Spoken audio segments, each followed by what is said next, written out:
So it's been a little while since I last did a Lush haul. This video might be another super long one. I'm not quite sure yet. I can't quite sense it, but it might be, it's a possibility. If it is and you're like, why? I'm sorry.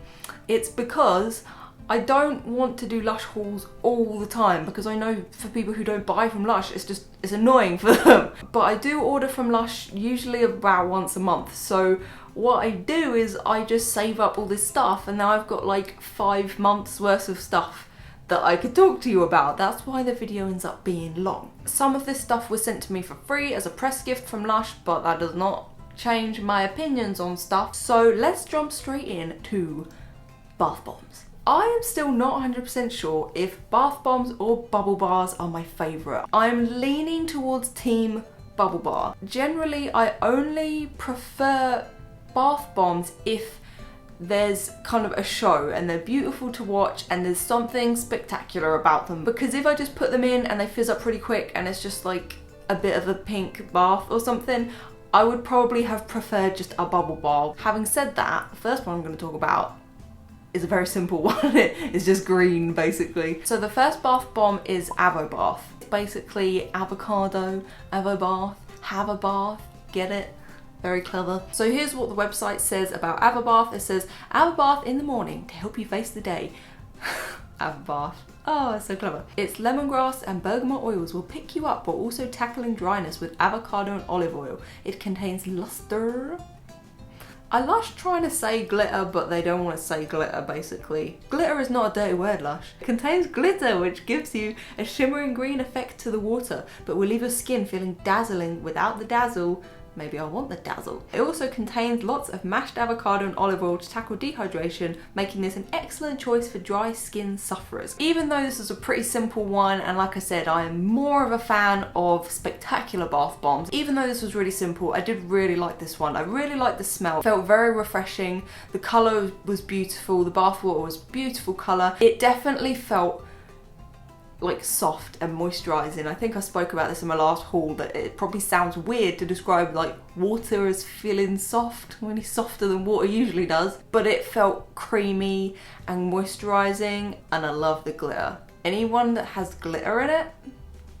So the next one that I tried was the Blackberry bath bomb. On the website it says, as soon as you drop this into your bath, tension is banished as the bergamot and frankincense oils are released. Bergamot is used in aromatherapy for anxiety, depression and nervous tension, and is both relaxing and uplifting as well as antibacterial. You'll soon feel calmed as frankincense oil helps slow down the breathing and induces a feeling of well-being. I didn't realise bergamot was antibacterial. That's cool. I guess any of them that have antibacterial properties would be good for me and my back, because I won't go into it, but some of you know I've got like issues with my back. I always love the bath bombs that have like petals in them or signs in them or just anything in them that's like a little surprise at the end. I love the smell of this one, and I do agree that it's very relaxing. It had quite, to me it was like quite a warm, comforting kind of smell about it. I probably won't buy it again just because it was a bit underwhelming, to be honest. There wasn't a lot of colour. It felt like quite a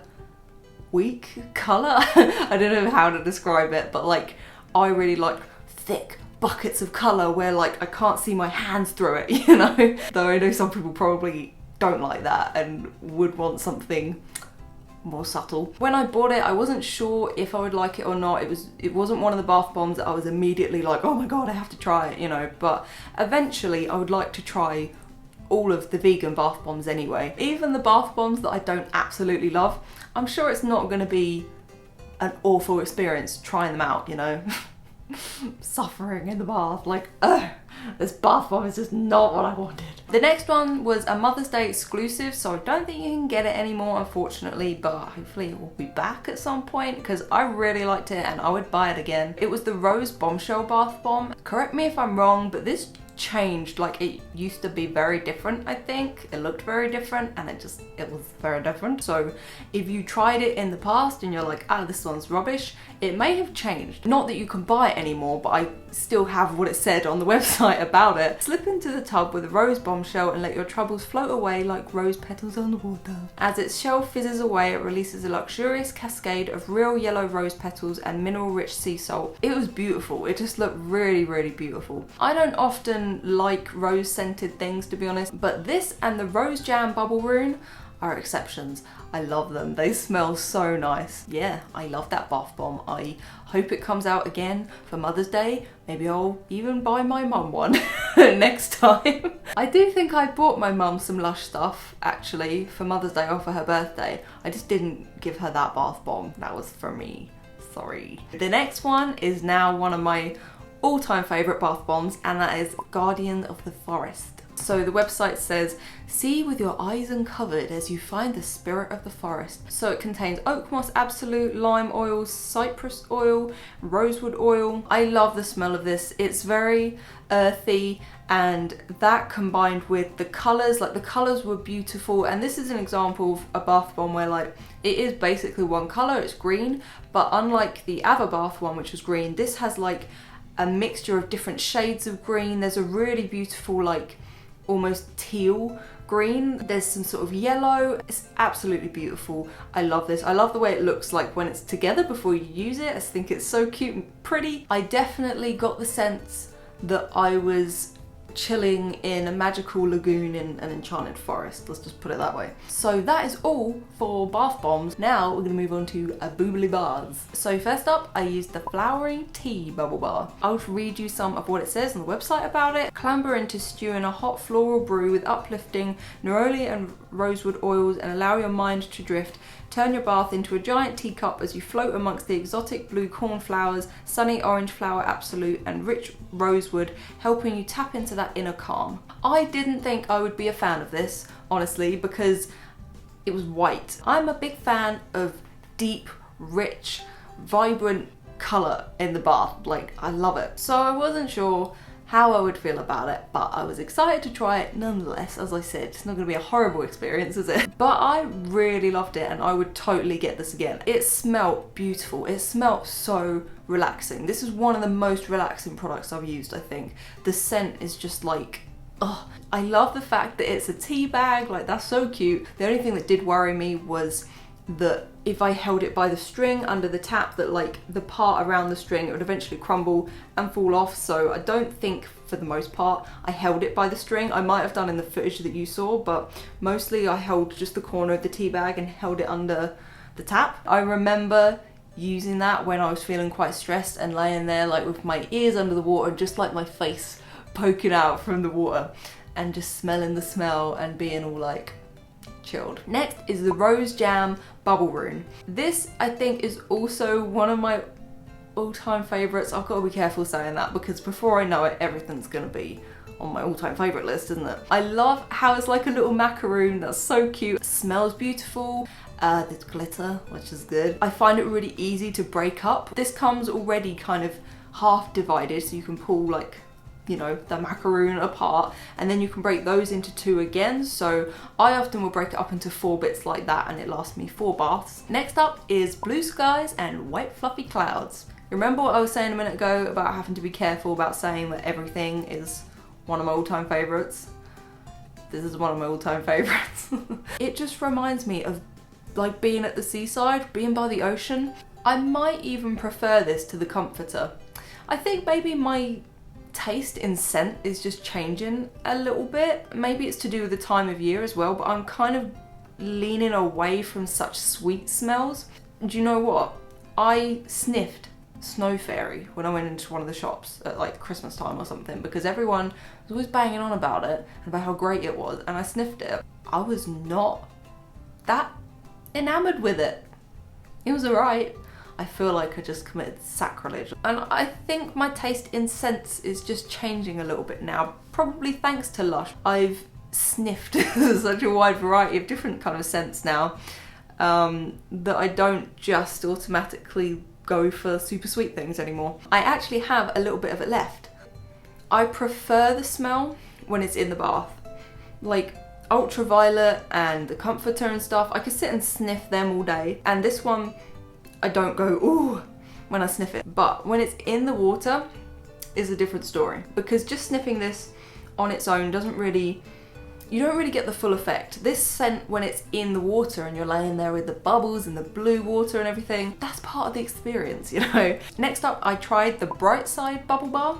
So on the website about Brightside, it says, when you're chewing on life's gristle, don't grumble, give a whistle. Hop in the bath with one of these uplifting bubble bars, Sicilian mandarin, bergamot and tangerine essential oils to help you look on the bright side of life. Its jazzy bright colours will create magnificent orange bath water, and the sunny citrus fragrance is sure to leave you jolly and refreshed. I actually have more of this one left as well. Oh, this is not one of my favourites, but I think I'd buy it again. It just reminds me of like orange juice. This I feel like would be a good smell for a morning bath, because to me, it's just orange juice. It's like waking you up with a nice big bath of orange juice. I don't much like bath bombs and bubble bars that make my bath orange or yellow. Yognog is an exception. I would let that bath bomb turn my bath any colour I wanted because it smells so good. But in general, like the yellow and the gold and the orange ones, I'm just like, it looks like wee. I know it's really childish, but I can't get past it. Also, orange water makes me think like foundation or fake tan. It's like someone's got in the water and their fake tans come off. Next up, I tried a French kiss. I'm actually not a fan of this one. I didn't find it that great. I don't like the smell that much. I think maybe it's the lavender mostly. Also, even though it was purple, the water was basically clear most of the time. I couldn't get a lot of colour out of it. I think there was a darker purple in the centre of it maybe. If it's not colourful for me, then the scent has got to be on fleek. And the scent was just not really tickling my fleek detector. So that's all for bubble bars. Now I just have some other random bits. Boom. This is the, I think it's called the Trichomania shampoo bar. I wanted another shampoo bar because I had run out, and I really like the shampoo bars. Even if I don't use them every day, I like having them around if I want to, because there's just something about them that's very satisfying. This smells incredible. Oh, this is not listed under shampoo bars. Well, it looks like a shampoo bar. This is called a solid shampoo. Ultra hydrating. We've used protein-rich creamed coconut to coat each strand with moisture and leave hair soft and strong. This takes care of your scalp too. Gently stroke a few times directly onto the scalp or lather between the fingertips and work into the hair for a thick and foamy shampoo. This gives a really good lather to the hair, and I really like that it can be good for your scalp because I have problems with my scalp sometimes. I don't use that every single day. I alternate between using that and the Dr. Organic pomegranate shampoo at the minute, but this gives my hair so much volume. I use this with Veganese. It's quite a light conditioner, so I guess it allows for the volume. The first time that I used that, and then like I gave my hair a little bit of a rinse with a towel, and when I looked in the mirror my hair was like woof. And I was like, oh wow, definitely worth a try, that one. I really like it. Last but not least, I used the Cup of Coffee face mask. It's a very strong coffee smell. Like if you don't like the smell of coffee,